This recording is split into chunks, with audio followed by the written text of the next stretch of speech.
A paz de nosso Senhor e Salvador Jesus Cristo, meus irmãos, meus queridos e amados, nós estamos aqui para mais um vídeo, mais uma aula, né? Mais uma bênção que é poder comentar aí as lições da EBD, Escola Bíblica Dominical, né? Quero convidar você que, assim como eu, ama a EBD, a assistir mais um vídeo, a estar conosco aqui estudando, aprendendo junto da Palavra de Deus. Dessa feita nós estaremos falando aí das lições bíblicas, editora CPAD, onde veremos aí o tema A Justiça Divina, a preparação do povo de Deus para os últimos dias do livro de Ezequiel. Lembrando, é claro, que todo este trimestre, ou seja, o quarto trimestre de 2022, será todo ele trabalhado aí no livro do profeta Ezequiel, né? Veremos que o pastor Ezequiel Soares é quem é o comentarista aí desse trimestre, e são 13 lições para e abençoadas, onde nós extrairemos temas muito importantes dentro do livro de Ezequiel. E o vídeo de hoje é referente à lição 2, ok? Cujo título é Vem o Fim. E para você que ainda não assistiu a lição de número 1, nós sempre disponibilizamos uma playlist aqui nesse canal, onde você tem acesso aos materiais que são aqui dispostos. A questão é, gente, que nós estamos trabalhando um tema que é muito importante, né? Esse tema aí, Vem o Fim. E por isso precisamos estudar bem para entendermos o que Deus nos quer falar por intermédio ou através desse tema. Então nós veremos que nosso texto áureo encontra-se lá em Ezequiel 7, verso 2, e diz: E tu, ó filho do homem, assim diz o Senhor Jeová acerca da terra de Israel, vem o fim vem sobre os quatro cantos da terra. Veremos também que a nossa verdade prática diz: o atalaia de Deus soa o alarme do iminente perigo, anuncia que o inevitável juízo divino se aproxima. A leitura bíblica em classe está em Ezequiel 7, dos versos 1 ao 10, onde você poderá acompanhar aí. E também a introdução está dizendo aqui: o juízo divino, descrito no discurso profético do capítulo 7, é endereçado à terra de Israel, ou seja, particularmente aos seus habitantes, mas tem implicações globais. Então, para começar, para você, professor, que está conosco aqui acompanhando a EBD, a questão clara é que iniciar já nessa introdução, explicando aos alunos, trazendo a ideia a eles, que o tema tratado no capítulo 7 é o prenúncio, é o anúncio de um juízo que está por vir. E esse juízo está por vir inicialmente, ou pelo menos é o que é perceptível a nós, lendo o texto, sobre Israel. Porém, é claro que esse juízo que está por vir sobre Israel, ele tem implicações globais, ou seja, ele estender-se-ia a muitas as nações do mundo, logo a toda a raça humana, falando escatologicamente. Então a gente precisa ficar atento quanto a essa questão, tá? É claro que nós vamos entender que isso aqui está referente ao conteúdo, aquilo que está por acontecer. Então essa é a parte que você, professor, precisa explicar ao seu aluno. Olha, isso aqui é o que ia acontecer, é o que vai acontecer, logo o juízo. Mas você percebe, continuando aí a introdução, e eu vou ler para explicar, os contemporâneos de Ezequiel na Babilônia, e até mesmo em Jerusalém, recusaram a mensagem dos profetas, principalmente de Ezequiel e Jeremias, por não acreditarem que Javé permitisse que os ímpios conquistassem a cidade e destruíssem o templo. Aqui nós já temos uma segunda parte, ainda na introdução, não sair da introdução, você, professor, também vai poder fazer isso na introdução, que é também apresentar a segunda parte, que é relacionada ao motivo, a motivação pelo qual esse juízo viria. Então você tem aí o prenúncio de um juízo, logo na introdução, então um resumo que você vai falar. Então, lembrando que a introdução sempre é para direcionar, para nortear os nossos alunos, nossos ouvintes, fazendo-nos entender para onde nós iremos. Tente entender sua aula como sua pregação, para quem prega também a palavra de Deus, o estudo bíblico dado por você. Tente entender como se você estivesse convidando alguém a estar indo a você numa viagem. Então, a introdução é o momento em que você está apresentando o mapa da viagem, onde você está dizendo, ó, nós iremos para tal lugar, nós passaremos por tal lugar. Então, ali, você está introduzindo o assunto, introduzindo o tema, professor, e a sua visão na introdução é guiar as pessoas, mas enquanto você as guia, na introdução você diz pelo menos para onde nós estamos indo. Então, para onde você vai? A introdução é sempre para onde eu vou, e a conclusão é sempre para onde eu fui. Então, o ponto é, já que você está introduzindo a lição, você vai dizer o quê? Você vai falar sobre juízo. Esse juízo é, a princípio, direcionado a Israel, mas com implicações para outras nações. Isso é interessante, globais, para o mundo, não só Israel.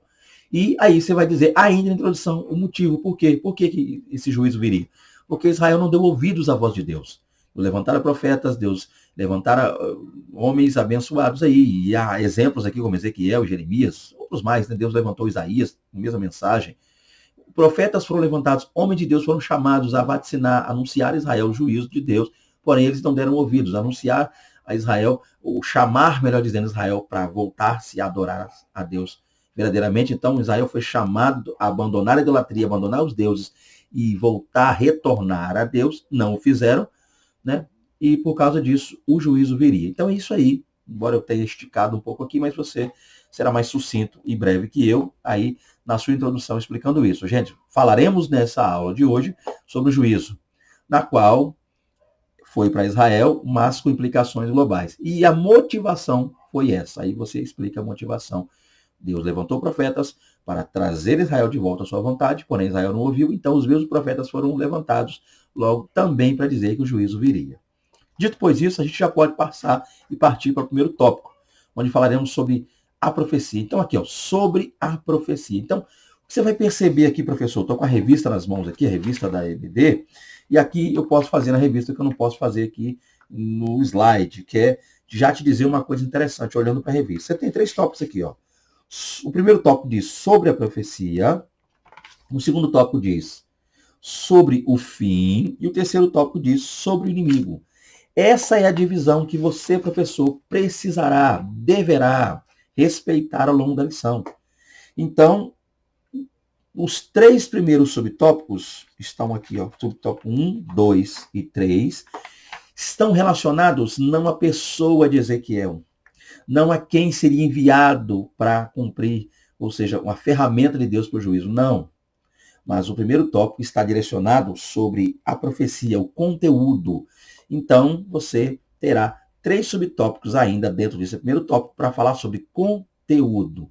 Então, embora algum aluno queira falar sobre Babilônia, algum aluno queira trazer alguma questão ligada vamos ver aqui, ó, o profeta, a pessoa de Ezequiel, ou o fim, por assim dizer, o fim em si, antecipar esse assunto do fim, você, professor, com toda a educação do mundo, não pode perder o controle, nem da aula, é claro também, nem sua postura com os alunos, porque ninguém quer estudar com um professor ranzinza, daquele tipo onde um aluno faz uma pergunta e esse professor já dá uma patada. Porque, gente, cá para nós, a aula não pode ser um monólogo, onde só, repito, onde só o professor fala. Eu, particularmente, leciono há muito tempo EBD, e como aluno, às vezes sentado ali como aluno, e é necessário, você, professor, ele não pode ficar com esse negócio de só ir para EBD quando a gente vai dar aula. Tem professor que só vai na EBD quando ele é o professor. Se em tal data ele não for dar aula, ele nem lá aparece. Está errado, e repito, está errado. Ok? Erradíssimo. Então, o que é o ponto? É isso aqui. Então, você, com toda a educação do mundo, vai dizer, olha, o tema agora, o ponto agora, eu vou me concentrar no primeiro tópico só no conteúdo da profecia.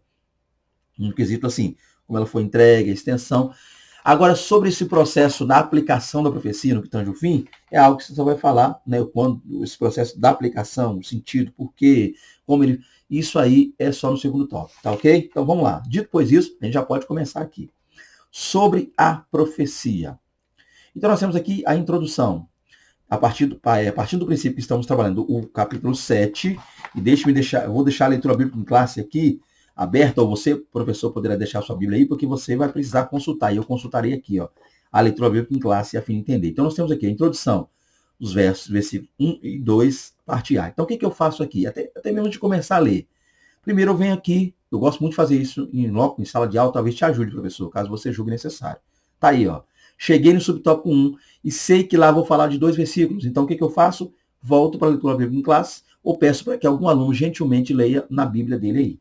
E diz assim, depois veio a palavra do Senhor a mim, dizendo, e tu, ó filho do homem, tá aí, ó, tá vendo? Assim diz o Senhor Jeová acerca da terra de Israel. Vou ler logo tudo.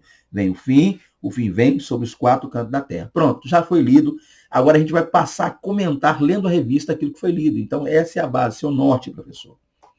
Então, começa aqui. Ezequiel introduz a profecia com a fórmula usual dos profetas de Israel. O que ele disse? Veio a palavra do Senhor a mim. Embora a revista não traga dizendo, né? Você vai perceber que na revista não está aí. Veio dizendo. Eu acrescentei essa expressão aí, né, a palavra dizendo, a fim de poder fechar. Mas vem na revista, ó, veio a palavra do Senhor a mim. A revista para no mim. Eu acrescentei o dizendo. Caso você queira fazer, professor, sinta-se à vontade. Caso não, siga a revista. Então tá aqui, ó. O que a gente entende com isso aqui? O que nós entendemos é que a maneira de Ezequiel falar, né, veio a palavra do Senhor a mim. É uma maneira que passou a se tornar comum entre os profetas. Isso que o comentarista está dizendo aqui. Com o passar do tempo, não só Ezequiel que fala assim, não é só o profeta Ezequiel que disse isso, mas é algo que se tornou comum aos profetas. Os profetas volta meia, via de regra, e vem dizendo, veio a palavra do Senhor a mim, veio a palavra. Né? E eu coloquei aqui o hebraico disso, caso você julgue necessário, professor, vou falar bem devagar para que você possa pronunciar. Então, a princípio, normal, né? Nós temos aqui, ó, vai devar, Yahvé, lembrando que os judeus não pronunciam a palavra Yahvé, o termo Yahvé, ou Javé, ou tetragrama, como alguns costumam dizer.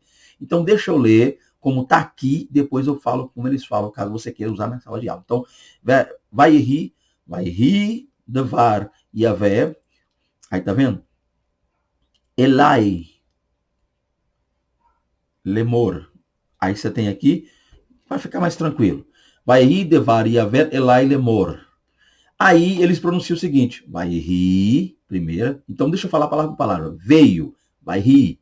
Veio, vai rir. Devar, a palavra.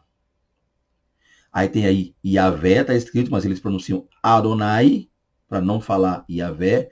Então, vai rir, veio. Devar, a palavra. Yahvé, de Yahvé, ou Adonai, do Senhor. Aí tá aí, ó. Elai, a mim, a mim. E lemor, dizendo, ok? Elai, a mim, para mim. Lemor, dizendo. Então, mais uma vez, vai rir, devar, Adonai, Elai, lemor. Falei Adonai porque não pronunciam Yahvé ou Javé, mas a escrita aí está o tetragrama logo Yahvé ou Javé, ok? Então, isso aqui, resumindo e explicando, professor, para você que vai estar lecionando aí. Isso aqui é uma forma usual, passou a se tornar usual. Então a gente vai ver na Bíblia os profetas falando dessa maneira. Mas o que isso tem de interessante para nós? Aí o comentarista acrescenta, e é bom para a gente acrescentar. A chancela de autoridade divina, então está aqui, ó. Assim diz o Senhor Jeová. Olha que coisa interessante. Então você tem mais uma aí. É a marca registrada dos profetas de Javé. Isso mostra que Deus é a fonte da profecia. Com tudo que foi dito aqui, tem mais um hebraico para ler, eu vou ler daqui a pouco. Mas o que é o processo aqui? O que você, professor, precisará mostrar aos alunos? O que vai ser entendido? Vai ser entendido o seguinte.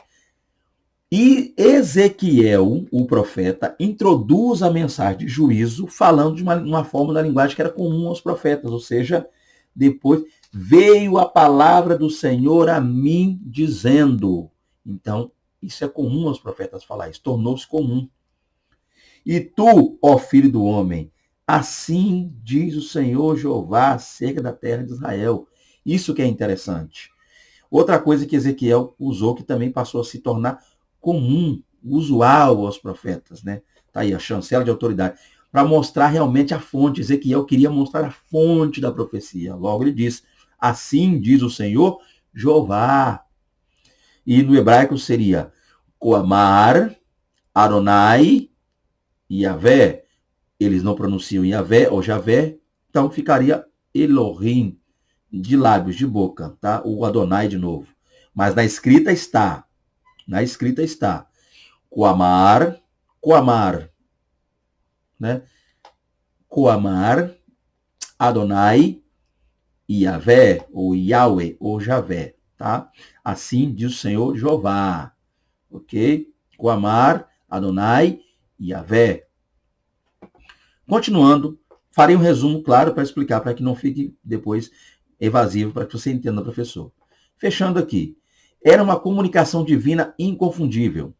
Diferentemente da natureza da atividade profética inicial, que ocorria por meio das divisões, essa fórmula verbal de revelação indicava ser a mensagem recebida de forma externa, direta e audível. Pronto. Cheguei aqui. Para que não fique confuso para quem me assista, quer seja professor ou aluno, fique à vontade, esse canal também é seu. O que a gente precisa entender aqui?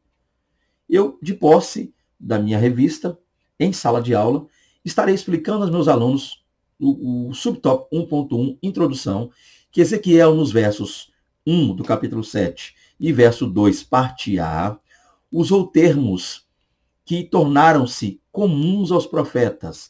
E o primeiro termo usado por ele seria: veio a palavra do Senhor a mim, dizendo.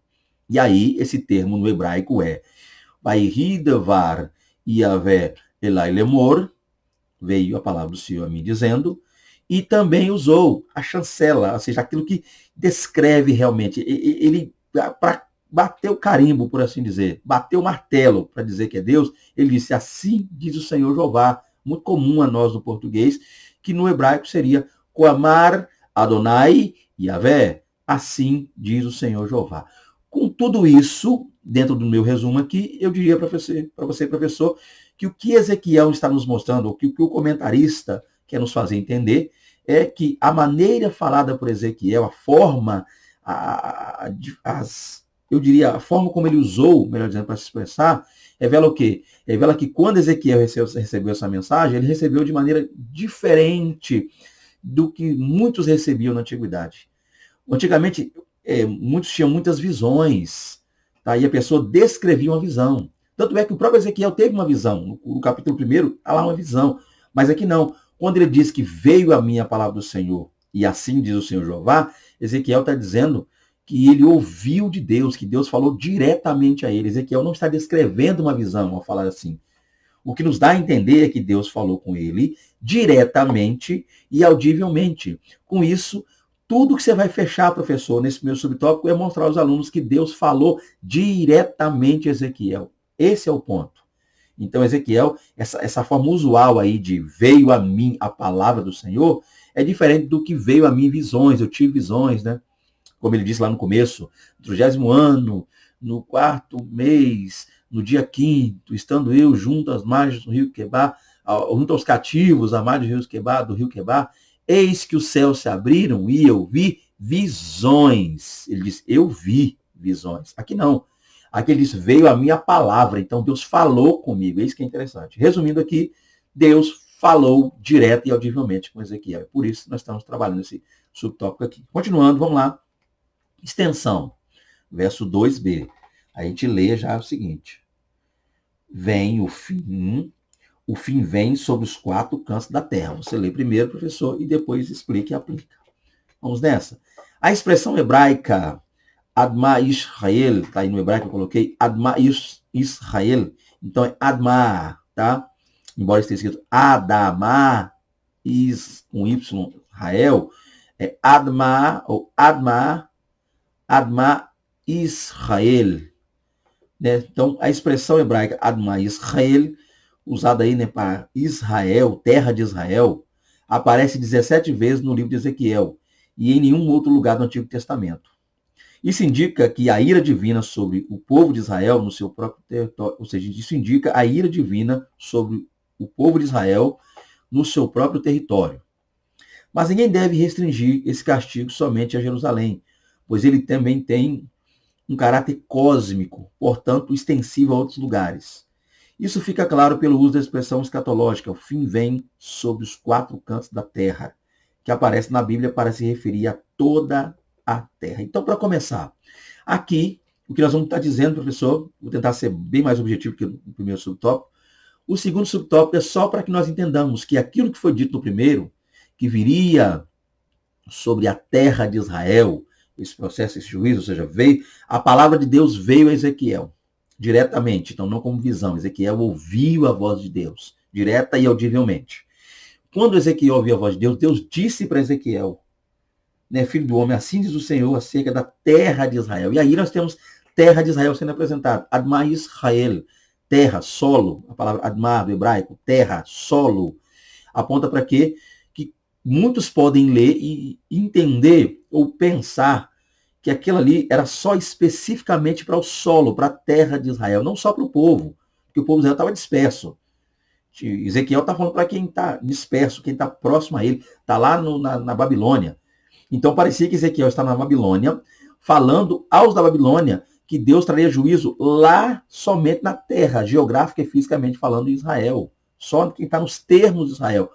Mas o que nós percebemos é que, embora esse termo só apareça aqui 17 vezes em Ezequiel, terra de Israel, terra de Israel, terra de Israel, Adma Israel, terra de Israel, quer dizer o quê? Que nós, os intérpretes, nós, os que estamos lendo a Bíblia Sagrada, não devemos restringir, pensar que isso é só para Israel. Por quê? Porque há uma outra colocação aqui também de Ezequiel. Qual é? Vem o fim, que é a parte B aí, olha. Vem o fim sobre os 4 cantos da terra. Então, essa expressão muito comum usada para chamar dos 4 pontos cardeais, norte, sul, leste, oeste, aponta para a ideia de que Ezequiel está falando que o juízo vem para a terra de Israel, mas dando-nos a entender que há uma extensão. Tal juízo estender-se-ia a todas as nações, estender-se-ia ao mundo. Isso que é interessante. Isso fica claro pelo uso da expressão escatológica. O fim vem sobre os 4 cantos da terra. Então, o que acontece aqui, e é isso, professor, que eu tenho que dizer. Primeiro tópico, Deus estava por trazer um juízo. E para trazer o juízo, Deus não deu uma visão para Ezequiel naquele momento do juízo. Deus falou diretamente com ele. É isso que você ensinou para os seus alunos, é isso que você aprendeu, e, é claro, lendo a revista, e ensinou para os seus alunos lá. Deus veio a Ezequiel, veio a palavra do Senhor. Então, Deus falou com Ezequiel, audível, diretamente, ou direto e audivelmente, como você quiser falar, na ordem que você quiser colocar. Deus conversou e falou com Ezequiel. E no que Deus falou, Deus diria que traria aí, né, sobre a terra de Israel, ou seja, o fim, que o fim viria sobre a terra. E a palavra terra é a palavra Admá ligada ao solo. E isso faria com que alguns pensassem, inclusive nós, lendo o texto, alguns que leram o texto, poderiam pensar que aquilo era só a Israel. Mas aqui, professor, você vai ensinar seus alunos que isso se estende, que isso foge daquilo que é só a nação de Israel. Aquilo vai a Israel, mas estender-se às demais nações. Essa é a lição que você tem que passar no segundo tópico, para ser bem mais exato e específico, ok? Continuando aqui, vamos lá. Agora nós temos o terceiro tópico. Ou seja, o primeiro tópico que a gente viu, né, dentro dessa linha revista aqui na mão, que a gente viu que estamos tratando da profecia. E no tratar da profecia, nós vimos aqui que primeiro houve uma introdução. A profecia é introduzida. Ezequiel vem trazer a profecia. Então a gente leu isso aqui. O verso 1 e o 2, parte A. Vimos também que essa profecia, que a princípio consta ali o termo Adma Israel, terra de Israel, também não seria só para aquela terra de Israel, geograficamente falando. Estender-se-ia ao mundo, às demais nações. E para provar isso, está lá o termo, os 4 cantos da terra, para provar que estenderia. Mas a pergunta que faríamos, ou que quem lê Ezequiel faz, é quando é que isso ia acontecer? Então, professor, você tratou sobre introdução, você introduziu o assunto da profecia, do fim, você explicou que essa profecia não era só para a terra de Israel, e o que você vai fazer agora aí, estou com a revista aberta também aqui, é explicar aos seus alunos que te ouvem quando é que isso ia acontecer. Onde está isso? Verso 3, parte A e verso 8. Aí você convida os alunos, ou você, professor, volta e lê na leitura em classe, na sua própria revista, que consta aqui, ou pede, gentilmente, eu aconselho que você peça que algum aluno leia o verso 3, parte A, e o verso 8, parte A. Então, o aluno vai ler e vai dizer isso aqui. Agora vem o fim sobre ti. Está vendo? Porque enviei sobre ti a minha ira. Leia tudo, tá melhor. Peça que leia tudo. Agora vem sobre ti, porque vem o fim sobre ti, porque enviarei sobre ti a minha ira, e te julgarei conforme os teus caminhos, e trarei sobre ti todas as suas abominações. Aí pede para ler o verso 8, que diz assim: agora, depressa derramarei o meu furor sobre ti, e cumprirei a minha ira contra ti, e te julgarei conforme os teus caminhos, e porei sobre ti as tuas abominações. Agora você vai e lê também aí. Aí nós temos aqui o agora, né? No versículo 3 tem um advérbio aí. Né? O agora, no versículo 3, é no hebraico atá. Então nós temos a palavra atá. Para você que tem dificuldade de pronunciar hebraico, né, sempre tem um macetinho. É como alguém te fala um negócio que você não sabia, você fala, ah, tá. É isso aí, não tem jeito não. Ah, tá, é isso mesmo. Ah, tá. Então a expressão ah, tá, no hebraico, quer dizer agora, o advérbio agora, de tempo agora, que ressalta a iminência do fim.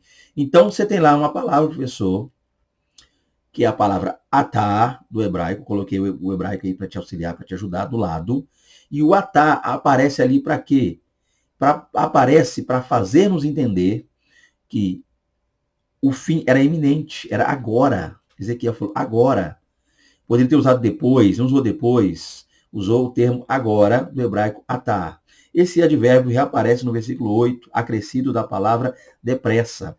Então, uma vez que já, tanto você, professor, ou, não sei, outro aluno que você pediu para ler os versos 3 e 8, o que você vai fazer agora é dizer aos alunos que no verso 3 só está o atá, agora. Mas, lendo o verso 8, será acrescido a palavra depressa. Tá vendo? Tá vendo aí? Vamos lá. Deixa eu ler tudo e vou explicar para ficar mais fácil ainda. Então, nós temos aqui, ó. Esse advérbio reaparece no versículo 8, acrescido da palavra depressa. Está dizendo assim, ó, assim, depressa derramarei o meu furor sobre ti. Olha que coisa interessante. Então, o que quer dizer o depressa aí? Né? O depressa aí é Mikharov. Mikharov. Então, Mikharov ou Mikarov, fica à vontade, Mikarov, para pronunciar como você achar melhor, mas é o hebraico Mikharov. E Mikharov, do hebraico, quer dizer o quê? Depressa. Então, você tem duas palavras aí. Atá, agora, e Mikarov, depressa. Então, Atá Mikarov, começa o versículo. Agora, depressa, derramarei o meu furor sobre ti. Essa urgência é também demonstrada pela construção gramatical do verbo hebraico ba. Ba. Está aí no hebraico também ba, que quer dizer vir, né?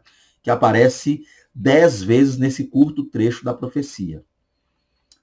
Em 4 delas, a ação está em andamento, pois o particípio hebraico indica uma ação contínua e ininterrupta, ou seja, o que está acontecendo. Eis que um só mal vem.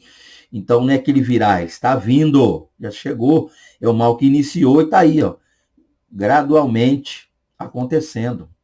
Então, deixe-me ler. Eis que um só mal vem.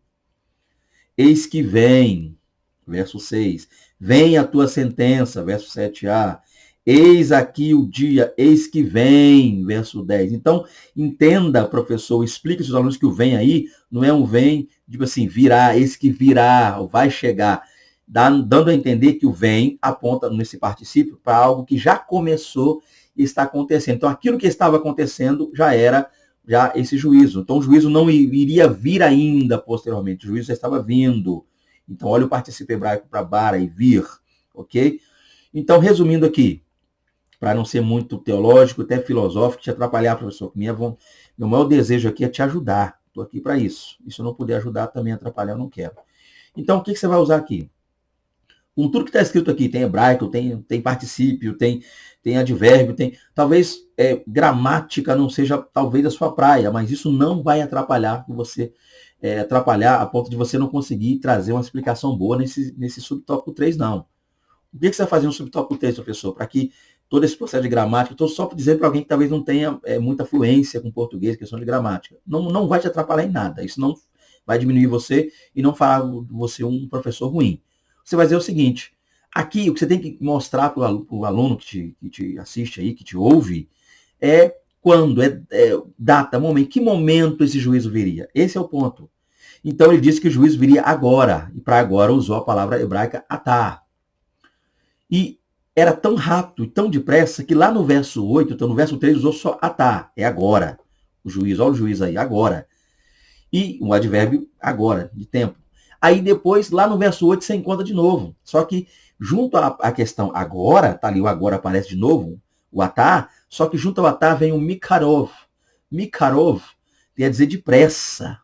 Então, agora já é algo rápido. E depressa para mostrar que é iminente. Esse é o ponto. Mas talvez alguém diria o seguinte, talvez alguém diria, mas é agora e depressa. Mas não tem aí, não aparece às vezes aí, ó. Diz que vem ainda. Então alguém poderia ler, algum aluno pode ler e pensar, o verso 5 diz que vem. O mal vem, então não chegou, ele vem. Não, ele vem, porque o verso 6 diz que eis que vem. Então ele não veio, ele não está agora. Como é que é agora se ele ainda vem? Alguns pensam assim, vem a tua sentença, verso 7a. Vem, verso 10. É aí que você vai explicar a gramática para o aluno. Esse termo vem aí, o bar, o vir, está usado dentro desse processo aí, nessa gramática, com particípio, indicando o quê? Indicando que o vem aí não quer dizer que vem, do tipo, vai chegar, virá, senão seria virá. Então, se está escrito vem, é porque já chegou e está acontecendo. Então, o vem é para mostrar uma ação contínua, uma ação que está acontecendo e é ininterrupta. Ela já começou, está acontecendo e está prosseguindo. Ela dando uma ação dando continuidade usada pelo vem. Então, é isso aí, professor. Quando é? Resumindo, quando é que vai ser? Você tem que explicar. Esqueça, caso não seja sua praia, advérbio. Se não é, fique à vontade. Ninguém é obrigado a saber e conhecer tudo. Mas se não é tua praia, diga, gente, quanto ao tempo, Ezequiel quer dizer que quanto ao tempo do juízo, o juízo é para agora, é depressa, ou seja, é agora, o momento é esse, virá rápido, ou seja, vai ser depressa, para dizer a verdade, já chegou e está acontecendo assim, gradualmente, só isso. É agora, é depressa e é gradual. Se disser essas três coisas, você já explicou o subtópico e não tem problema algum, professor. Fique à vontade aí. Continuando então, nós temos aqui, ó, sobre o fim, segundo tópico, sobre o fim. Agora sim, agora nós vamos descrever o fim. Muda a visão, muda a linha, e você, professor, estará descrevendo esse fim, explicando um pouco mais acerca do mesmo, tá? Dito pois isso, nós temos aqui, ó. Tá vendo? Vamos lá. Aqui que nós temos o segundo tópico, a qual eu acredito que tenha colocado a palavra, e vamos lá. Sentido, né? Não ficou escrito corretamente. Sentido. Verso 2, parte B, verso 3, parte A e verso 6. Então você tem 3 versículos para explicar o sentido da profecia, ok? E como é que é o sentido dela? Vamos ver aqui? Voltemos, pois, à nossa leitura bíblica em classe. Peço para que alguém lê, porque assim a sua aula fica uma aula interessante, participativa, o aluno participa, ele lê a Bíblia, ele tem a possibilidade, a oportunidade, professor, de não ficar só se assistindo da aula, né? Aquela sonolência que toma o aluno. Não, ele participa, então uma coparticipação do aluno para te auxiliar. Então ele vai ler o verso 2, parte B. E vai dizer o seguinte, né? Vem o fim vem sobre os 4 cantos da terra. Aí, 3, parte A. Agora vem o fim sobre ti, porque enviarei sobre ti a minha ira. Aí, vai lá. Aí tem a parte 6, o verso 6, que ele vai ler inteiro. Vem o fim vem, despertou-se contra ti, eis que vem. Então, qual é o sentido? Vamos lá? A palavra fim do hebraico é ketz, tá? Repito, ketz. Mais devagar para você, professor, pronunciar no hebraico, ketz. Então, quer dizer o quê? Repito, a palavra fim do hebraico ketz quer dizer fim, destruição, ruína, morte, condenação, ou também está aí no hebraico haketz, e quer dizer o fim. Trata-se de um substantivo usado em um contexto de julgamento. Vou parar aqui para explicar, depois eu leio o resto. Vamos lá, então. Então, professor, o que você tem aqui, qual é o sentido dessa profecia? Que sentido é esse? Fim, que fim é esse? Mas por que fim? O que quer dizer fim? É o que perguntariam. Essa é a pergunta que fazemos. Mas que tipo de fim que vem aí? Destruição? É morte? Qual é o fim apresentado por essa lição? O que você vai fazer, professor? Você vai dizer o seguinte. Em primeiro lugar, Ezequiel usou ali na sua escrita a palavra hebraica ketz, para designar fim. E essa palavra tem, aluno, você vai dizer, ele tem vários sentidos. Vocês percebem, né, lendo a revista, que tem vários sentidos. Fim, destruição, ruína, morte, condenação. E também, quando você lê no hebraico, está lá ha-ketz, onde o ha torna-se ou é um artigo, ou, então ha, ou a, artigo, definido. Ketz, fim. Então, é um fim definido. Isso que é interessante. Então, o fim é um substantivo usado para julgamento, no contexto de um julgamento. O fim, substantivo, no contexto de julgamento. E artigo, o a, definido. Isso que é interessante. Então, você tem raquetes. A pronúncia. Eu diria que para te ajudar na pronúncia, professor, você vai dizer, só você lembrar de raquete. Você lembra de raquete ali, né? Que seja de tênis, ping-pong, não sei se é interessante falar isso aqui, mas só para te ajudar. Raquetes. Então, 2 raquetes no plural, raquetes. Aí, ó, você já falou hebraico. Raquetes, o fim, onde ra é o artigo, fim, substantivo, quets. E trata-se de um substantivo usado no contexto de julgamento, já viu isso aqui. Ele aparece 5 vezes no versículo 2, 3 e 6, num discurso poético. Então, por que escrever desse jeito? A nossa estranheza, eu diria, é que quando a gente se depara com uma cultura como é o hebraico, a gente fica meio assim, porque o hebraico ele é uma linguagem muito voltada à área poética. Porém, a linguagem poética do hebraico difere da linguagem poética nossa, ocidental, logo brasileira. Para nós, a linguagem poética é aquela linguagem cheia de rimas, versos, o hebraico, prosas. O hebraico não, o hebraico nem sempre tem essa visão. Tá? E o interessante aqui é que dentro da figura de linguagem havia aquele processo onde repete-se muito uma sentença, uma palavra, a fim de que quem lê entenda, guarde, grave aquilo, para fixar aquilo na mente, logo no coração de quem lê, há essa repetição. Então Ezequiel repetiu. Isso é comum, isso é normal, até mesmo na linguagem hebraica, tá? No processo, nós diríamos ainda poético. Então, isso que é interessante. Tá, vamos lá. E o que é o processo? O que Ezequiel tensionava aí? Tá na lição. O objetivo de Ezequiel era causar impacto no leitor, impactar o leitor, fazer o leitor pensar, ponderar sobre aquilo que ele estava lendo, calcular realmente, chegar para que o leitor lendo aquilo tivesse noção do seu estado pecaminoso e se voltasse a Deus. Era causar um impacto grande mesmo, né? Na mente do leitor, na visão, no coração do leitor. A leitura poética bíblica se sobressai não apenas pela sua beleza, mas também pela facilidade do povo em memorizar a sua mensagem. Então, essa forma de escrever, essa forma de citar é uma linguagem poética. Então, ele está focando, ele está enfatizando, ele repete, né? Cats, fim, diversas vezes. Cats, o fim. Por que ele faz isso? Por que escrever assim? Isso que é interessante. Então, para você, professor, agora é a explicação para os seus alunos. De tudo que a gente leu aqui. O que você precisa explicar para os alunos? É que o sentido dessa profecia do juízo apontava para o julgamento. Então a visão era o quê? Viria sobre Israel um fim, como sendo uma sentença dada após o julgamento, onde o réu, a saber, Israel, fora condenado, o veredito foi condenado, culpado. Por quê? Culpado de idolatria, culpado de abandono a Deus, culpado por seus pecados, culpado por se afastar de Deus, culpado por abominações terríveis diante de Deus. Esse é o ponto.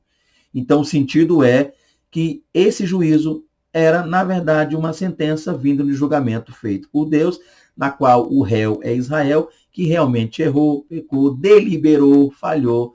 Pronto. Então, esse Cats, fim, é a sentença. Deus bateu o martelo, por isso até é a capa da sua revista aí. O martelo batendo aí, ó. Deus bateu o martelo e pronto. O fim vem, culpado. Isso que aí você vai explicar aí. Então, o sentido é isso. Então, essa palavra fim vem no sentido de julgamento. O fim veio de um julgamento, onde Israel teve muitas provas de que era culpado. Tá? Incontestáveis da culpa de Israel. Continuando. Expressões repetidas sobre o fim. Tá, vamos lá. Vamos entender isso aqui. A repetição das expressões vem o fim vem, verso 2. Agora vem o fim, verso 3. Vem o fim vem, verso 6. Eis que vem, veio a tua ruína, verso 10. Chama a atenção de qualquer leitor. É verdade, gente. A gente lê isso e a gente fica assim. Gente, não bastava, nós, por pragmáticos que somos, os ocidentais, bastava dizer uma vez só, vem o fim. Para que repetir tanto isso? É a pergunta que nós faríamos. Talvez um aluno tenha lido Ezequiel e tenha se perguntado até então. E é agora, professor, que você vai poder explicar para ele. Então, por que repetir tanto sobre o fim? Vamos lá? Talvez a intenção de Ezequiel, como atalaia de Israel, porque ele foi chamado para ser atalaia, tenha sido causar pânico no destinatário original. Então, Ezequiel, além de querer impactar, vimos isso no subtópico passado, ele queria trazer um medo, um temor. Temor. Embora a palavra temor na Bíblia tenha dois sentidos. Temor no sentido de respeito, reverência, e temor no sentido de medo mesmo. Nós entendemos que o que Ezequiel queria trazer que eram os dois. Um levaria ao outro, onde o medo levaria à busca. A busca traria a reverência. Porque é aquela história, né? No amor e na dor. Quem ensina isso, que quem vem no amor é pela dor. Aquele processo que eu não tenho tempo de falar aqui, porque o tempo está escasso, né? Está corrido o vídeo, quase 40 minutos de vídeo já. Mas esse é o processo que Ezequiel queria trabalhar. Essa é a visão. Então, essa repetição de sentença de fim vem o fim, é para causar um medo, um pavor, um espanto, um pânico, a ponto de Israel, com medo, buscar a Deus no temor verdadeiro, que é a reverência. O medo, para alguns, realmente funciona, traz a reverência. Tem gente que com muito medo, tem pessoa que só volta para Deus depois que passa o maior aperto de sua vida. Amém. Perdão. Os profetas, durante séculos, vinham chamando o povo, que era conhecedor da lei de Moisés, e do pacto do Sinai ao arrependimento. Agora o povo estava sendo informado de que o juízo divino era real. Ou seja, aqui, professor, outra parte você pode aplicar. O povo vinha ouvindo, vem o fim vem, e juízo. Os profetas vinham falando isso há muito tempo. O que causou no coração de algumas pessoas? O que causa até hoje para alguns? O sentimento de que já ouviram tanto isso e não viram acontecer, segundo a visão deles, que parece que nunca vai acontecer. É aquela história que Pedro trata lá em sua epístola. Muitos dizem, onde está o dia de sua vinda? Tem gente que ficou dizendo, mas Jesus vem e vem, desde que os pais dormem, cadê que vem, não aparece, vem, fala que vem. Quantas pessoas você prega aí na rua para elas e elas dizem, que vem o quê? Então, minha avó morreu falando que Jesus vinha, minha mãe está aí, e vem nada. Então, esse é o ponto de que você pode entender e pode aplicar para a pessoa, caso queira, pelo fato de Ezequiel ter repetido tantas vezes isso. A fim de que, naquele tempo, o povo tinha ouvido tanto, e ouvido, e vem, o fim vem, e vai acontecer. Ezequiel não é o primeiro profeta a profetizar juízo sobre Israel, nem foi o último. Falou. Então, alguns vão ouvindo, vai ouvindo. É aquela velha história, né? Em que a pessoa, impunidade, faz, e nada acontece. É como muitos pensam, até mesmo na lei do Brasil hoje, não vai dar nada. Uns falam, dá nada não. E isso acontecia. Só que o que Israel precisava entender é que, pronto, não adianta mais não. Agora não é querer ou não querer. Veio, chegou. Esse é o ponto que a gente precisa explicar. Agora, finalzinho, lê o final aí de novo, professor, enfatize. Agora o povo estava sendo informado de que o juízo divino era real. Gente. Vocês ouviram muito tempo que vinha, não deram ouvido, não deram vazão. O que eu tenho para dizer agora, Ezequiel está dizendo, o fim chegou. O veio você pode utilizar como chegou. Ezequiel disse, agora, depressa, chegou. Né? Atami Karov, chegou. Veio, depressa, agora, vem, chegou. Então não tem jeito. Então aí, professor, na aplicação sua, em sala de aula com seus alunos, o subtópico 2 quer dizer o quê? Que ele repetiu esse monte de sentença para dizer o seguinte, gente, veio. Vocês ouviram muitas vezes, como eu estou falando aqui, como eu escrevi aqui, Ezequiel, vocês ouviram de boca de muitos profetas diversas vezes e não deram vazão. Mas não tem o que fazer mais. Veio, chegou. Esse é o ponto, tá? 3, a repetição da sentença. Primeiro ele repetiu palavras, frases. Agora nós temos uma sentença, ou seja, um versículo igual ao outro. Por que um versículo é igual ao outro? Vamos ver isso aqui. Os versículos 4 e 9 estão repetidos. Caso queira ler, professor, fique à vontade. Porque você vai ter tempo aí. Deixa eu ler também aqui. 4. E não te poupará o meu olho, nem terei piedade de ti, mas porei sobre ti os teus caminhos e as tuas abominações estarão no meio de ti, e sabereis que eu sou o Senhor. Agora, o 9. E não te poupará o meu olho, nem terei piedade, conforme os teus caminhos, assim carregarei sobre ti, e as tuas abominações estarão no meio de ti, e sabereis que eu sou o Senhor. Castigo. Olha aí, repetição de sentença. Por quê? Vamos entender isso? Ninguém deve se surpreender com a intensidade desse juízo anunciado de antemão, pois é compatível com a natureza divina. Vamos lá. Um dos objetivos desse juízo é a erradicação da idolatria, a causa das abominações. Visto que a casa de Israel recusou esse remédio pelo arrependimento, todos estão sendo informados de antemão sobre a causa da destruição e lhes é dada a oportunidade de arrependimento. É uma reflexão relevante também nos nossos dias, porque somos seres morais e prestaremos contas a Deus pelos nossos atos. Professor, por que repetir a sentença? Olha que coisa interessante. Ezequiel diz, e ele mostrou aqui o que viria, para que o povo soubesse que Deus era Deus. Aí ele repetiu no 9 também a sentença. Por quê? Para que o povo soubesse que ele era Deus. O que nós entendemos aqui, gente? O que nós podemos aplicar, passar? Em primeiro lugar, essa sentença, esses versículos são repetidos para mostrar o quê? Em primeiro lugar, para enfatizar o conhecimento de Deus sobre os erros de Israel. Deus mostra que sabe, em verdade, em verdade. Lembra do em verdade, em verdade? Olha o em verdade, em verdade. Em verdade, verso 4. Em verdade, verso 9. Eu sei, estou ciente, é certo. Amém, amém. Amém, amém. A gente fala em verdade em português, mas é amém, amém, lá no grego, né? Ou seja, Aqui Deus está mostrando a Israel que nada está oculto aos olhos dele. Ele tem noção, ele sabe. Ele está lançando na face de Israel os erros. Por isso a repetição. Para mostrar a Israel, para que Israel entenda realmente que é culpado, que é errado, que há pleno conhecimento de Deus que está acontecendo, para informar a todos, ou seja, uma informação precisa, verídica, tá? E não te poupará o meu olho, eu estou vendo, nem terei piedade, eu não vou poupar, não vou ter piedade, mas porei sobre ti os teus caminhos, ou seja, eu vou lançar na sua face por onde você tem andado, Israel, por onde você andou, as coisas, ou seja, as abominações que estão no Meriti, as coisas que vocês estão fazendo agora, para que vocês saibam o quê? Que eu sou o Senhor, eu vou mostrar a vocês que eu sou Deus. Esse é o ponto. Então, por que repetir, professor? Talvez você leia, algum aluno pergunte, não entendi isso aqui, você vai explicar que essa repetição de sentença é em verdade, amém, amém. Ou seja, eu sei, eu estou ciente. Deus está mostrando com detalhes o que Israel fez, estava fazendo e o que seria, o que aconteceria com Israel por causa disso. E aí você vai concluir, professor, esse subtópico dizendo que essa parte final é uma reflexão relevante também em nossos dias, porque somos seres morais e prestaremos contas a Deus por nossos atos. Ou seja, aqui é para nós uma oportunidade de entendermos o quê? De que Deus, sendo onisciente, está ciente de tudo que nós fazemos, está dando a nós uma oportunidade. Seremos julgados por nossos erros, falhas. Então, o momento é esse. Deus repete a sentença a ponto de trazer para Israel seus erros e para nós a certeza de que se houver de nós arrependimento, ainda há tempo. Para Israel chegou, para nós está vindo, então há tempo, para nós há tempo. Logo, esse é o ponto que você precisa trabalhar, professor, e aplique melhor que eu estou só aqui tentando te ajudar. É claro que em sala de aula eu vou dar minha aula diferente do que eu estou fazendo aqui no vídeo, ok? Terceiro e último tópico. Vamos lá. Professor, você já explicou no início sobre a profecia, deu detalhes sobre a profecia, o conteúdo dela. Explicou também lá sobre o fim, detalhou esse termo fim, porque fim, a expressão fim, repetições.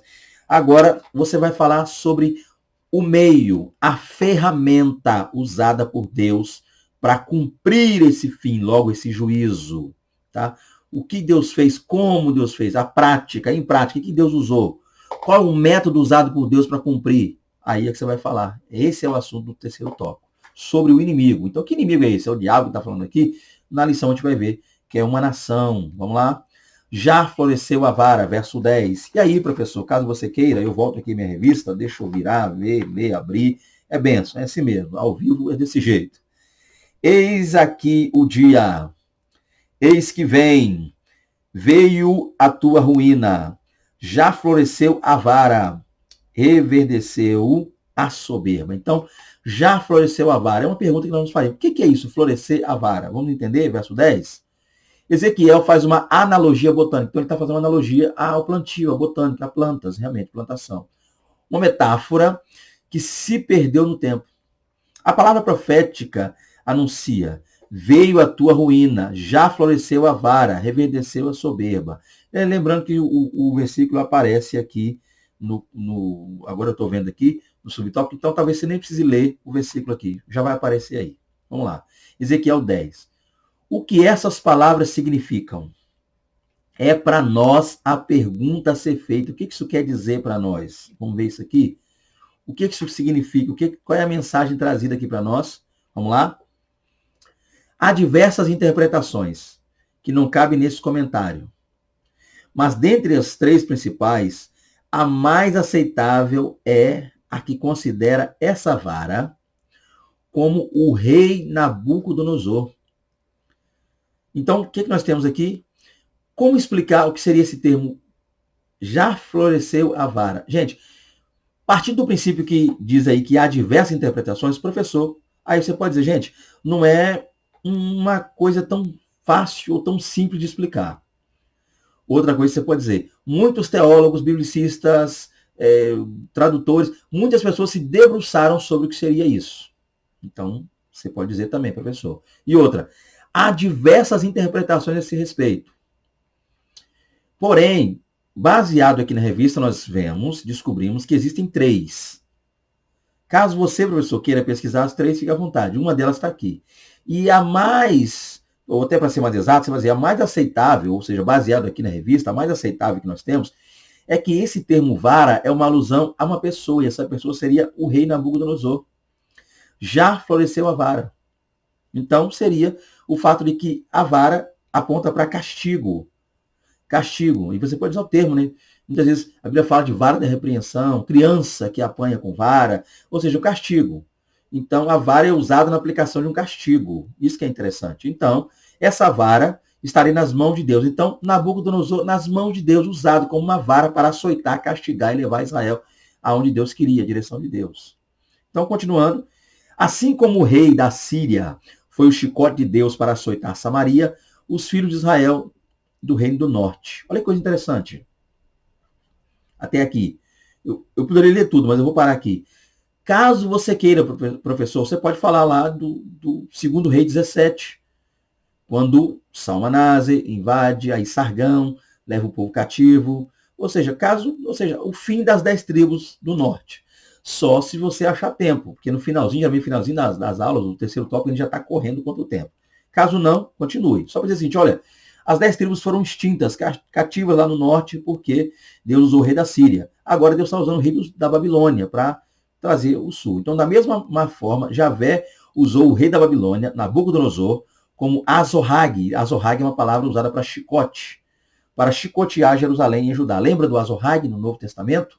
Tá? Um chicote usado, e era usado só para castigo. O Azorrague era usado só para castigo. É interessante. Embora você verá Jesus fazendo o Azorrague, que não quer dizer que ele tenha feito um azorrague literalmente, mas o azorrague é feito de cabos, às vezes, de madeira, alguma coisa assim, e pontas de ossos, né, com chumbo. Não, Jesus não fez um chicote daquele para sair quebrando.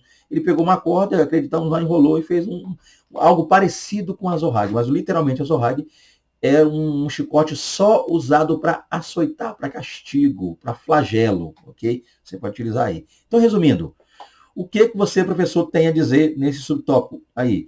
É para o seu aluno dizer que Nabucodonosor seria, então, a mais plausível resposta ou explicação para o termo vara. Já floresceu a vara. Lembrando que se você quiser puxar para a história, você vai dizer que Nabucodonosor, filho de Nabopolassar era o rei da Babilônia, não era Nabucodonosor. O pai dele, Nabopolassar, ficou doente e de cama pediu que Nabucodonosor, que estava na batalha de Carquemes, lutando ali contra o Egito, o faraó Neco, viesse, e assim que o pai doente recebe Nabucodonosor em casa, ele empossa o filho como rei. Então, já floresceu, está pronto. Então, Nabucodonosor não era, a princípio, o rei, ele era um general, filho do rei, um príncipe, mas atuava no exército. Então, quando ele estava pronto, quando o pai viu que ele estava pronto, lhe empossou como rei. Então, já floresceu a vara. Pode ser isso também, fique à vontade, caso queira falar. Continuando, reverdeceu a soberba, ou seja, ficou verde novamente a soberba.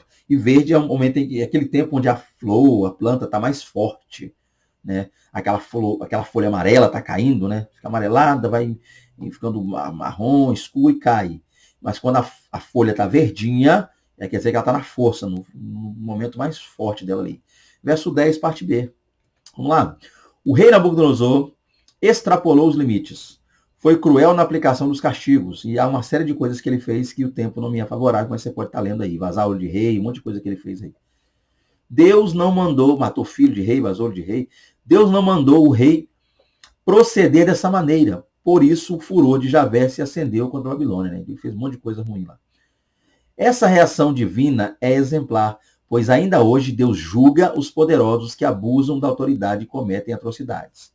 Às vezes isso respinga também no próprio povo, mas o castigo divino, ou definitivo, é individual e na eternidade. Então, outra coisa.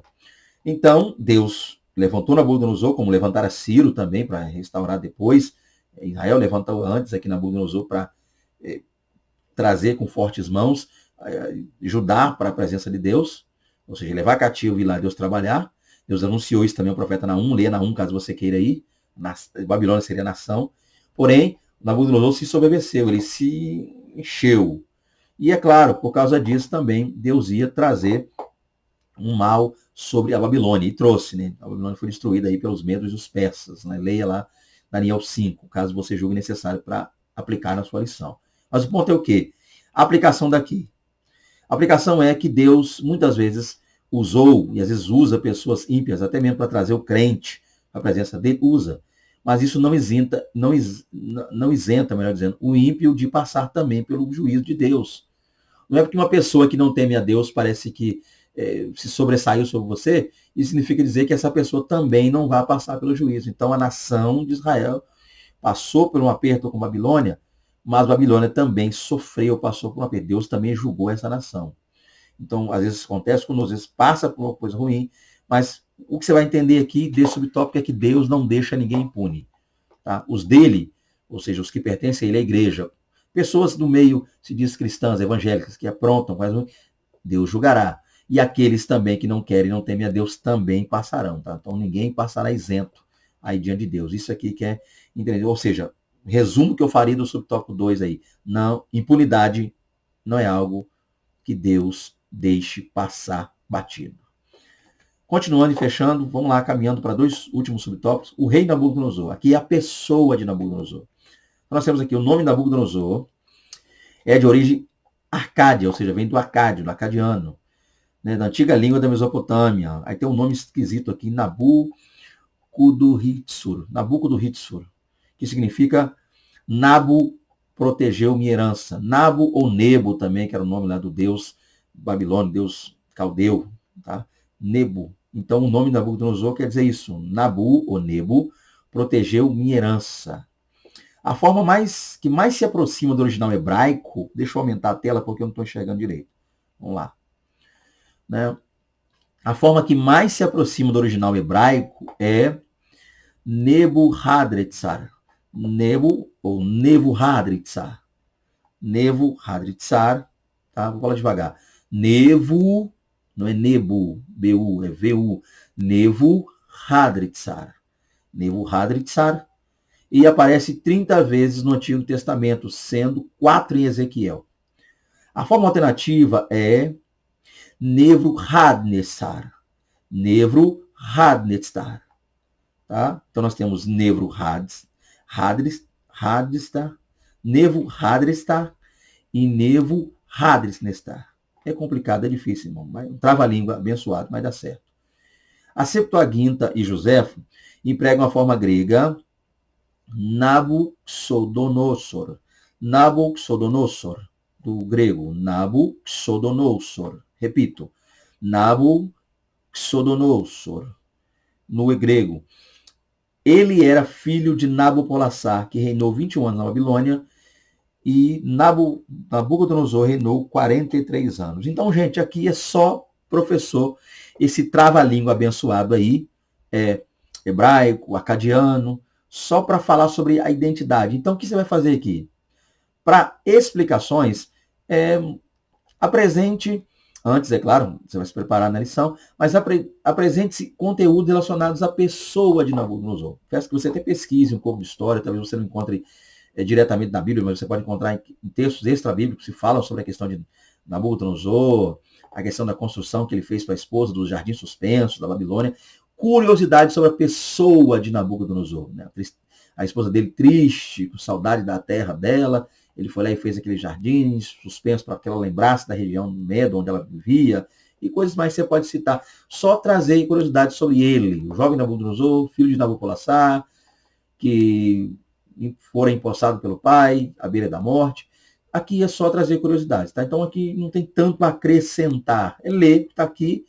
E teológico, biblicamente falando, não há muito, mas é questão ligada à história, ok? E você tem uns nomezinhos que vai travar a sua língua, porque travou a minha, né? Nebuchadnezzar, do hebraico, e Nebuchadnezzar, também lá no hebraico. Lembrando que esse hebraico, primeiro o hebraico de Ezequiel escreve assim, e já Jeremias escreve da forma alternativa, tá? E o grego, então o hebraico está aí, e o grego Nabucodonosor, ok? No grego. Vamos lá.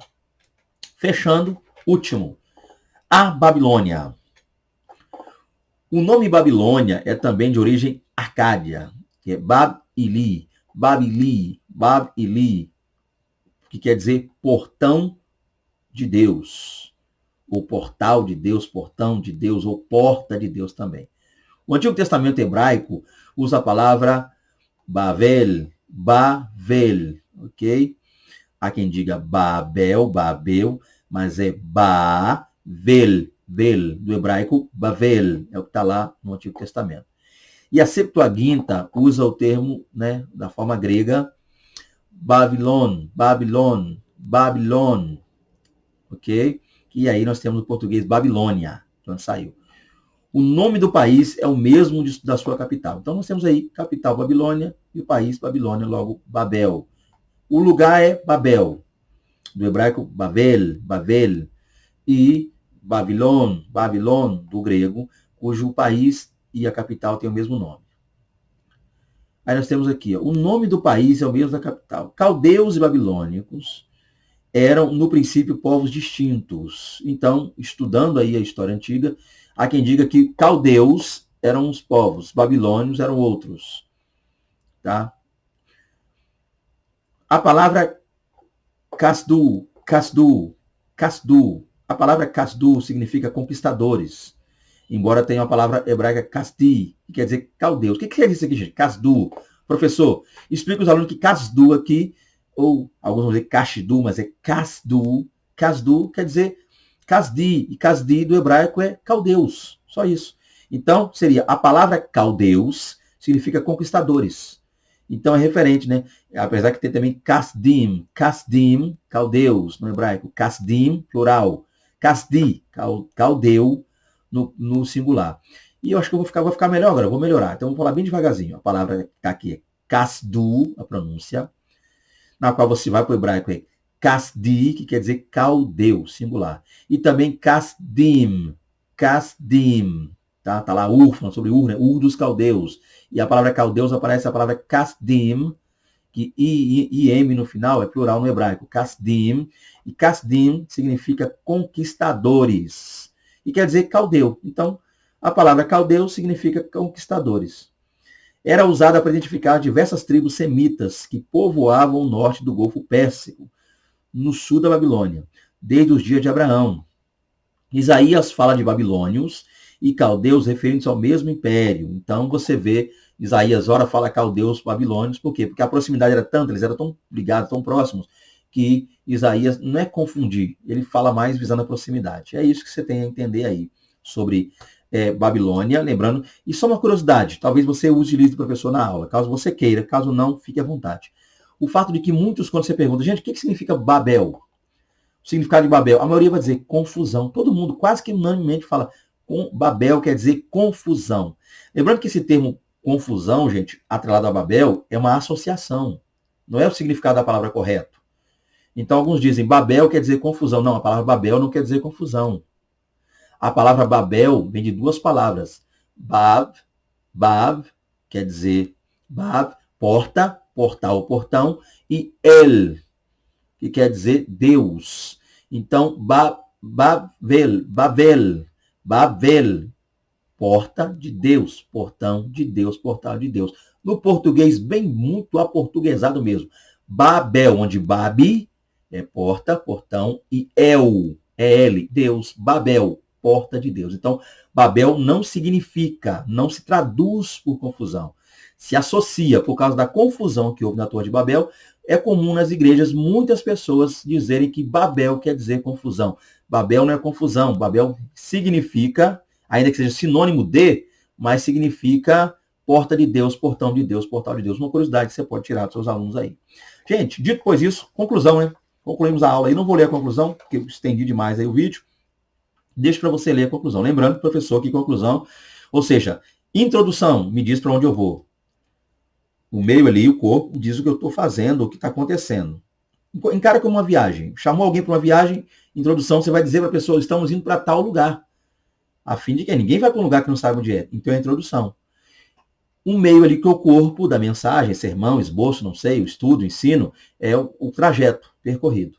E o fim é relembrar por onde passamos. Só, gente, lembrando que fizemos que. Então, professor, sempre que possível, se a aula acabar cedo, faça uma boa conclusão. Conclua apresentando os tópicos. Faça um resumo do que você falou, aplicando, se possível for. Tá? Só isso que eu diria, que eu não vou ler a conclusão. Então tá aqui, ó. Mais uma lição. Deixo aqui na tela, como sempre, o meu contato tá aí. 27 999 30 8767, porque fala do estado do Espírito Santo. Fernando Aquino, você já sabe meu nome. E eu estou aqui para ser bênção na vida daqueles que amam, assim como eu, a EBD. Desejando contactar nos termos de sua igreja, palestra, seminário teológico, EBD, CAPED, o que você precisar, só falar conosco, tá? Estamos ao alcance. Quer tirar alguma dúvida? Fica aí o nosso zap, você manda um zap pra gente gravando áudio. Se tiver meu alcance, eu vou com todo prazer. Lembrando que você tem aí doutores, mestres na sua igreja, você tem o seu pastor presidente, você tem todo o corpo de obreiros e teólogos da sua igreja. Se ainda assim, mesmo tendo toda essa equipe abençoada, você decidir procurar, você decidir me procurar, eu estou aqui. Porque é claro que eu quero evitar problema. Vai lá, procura eles. Se você sentir que a resposta não foi boa, talvez até me procure depois para ver se bateu lá, não sei, vamos ver. Mas ainda assim, ok? Não estou aqui para querer disciplinar, querer doutrinar, pastorear ninguém. Eu sou obreiro de uma igreja local, tá? Eu não estou aqui, não caí de paraquedas aqui não. Você quer saber? Manda um zap que eu falo, meu pastor, minha igreja, o cargo que eu desempenho na igreja, tudo certinho, tá, irmão? Sou obreiro aí, tudo credenciado certinho, frequentador de igreja, pregando, não sou desigrejado, não estou morando aqui no YouTube não, tá? Deus abençoe a todos vocês, fiquem com Deus, até a próxima aula, querendo Deus, em nome de Jesus, a paz do Senhor Jesus, a paz do Senhor Jesus. Que prazer ter vocês aqui. Amém.